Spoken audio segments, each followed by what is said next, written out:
Hello friends, இன்னைக்கு நம்ம TNPSC Group 1 Prelims கேட்ட ஒரு question பார்க்க போறோம். There are 5 machines that makes 5 parts in 5 minutes. How long does it take to make 100 parts in 100 machines?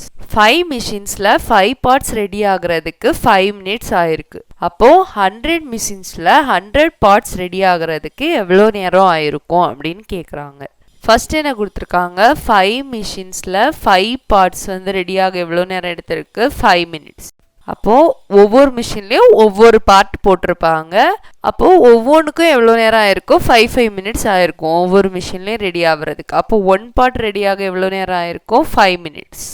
இப்போ question என்ன கேட்டிருக்காங்க, 100 மிஷின்ஸில் 100 பார்ட்ஸ் எவ்வளோ நேரத்தில் ரெடி ஆகிருக்கும். அப்போ இதுலேயும் 100 மிஷின்லேயும் ஒவ்வொரு பார்ட் போட்டிருப்பாங்க. ஒவ்வொரு பார்ட்டும் ரெடியாக எவ்வளோ நேரம் ஆகும், 5 மினிட்ஸ். அப்போ மொத்தமாக எவ்வளவு, 5 minutes. Like, share and subscribe friends.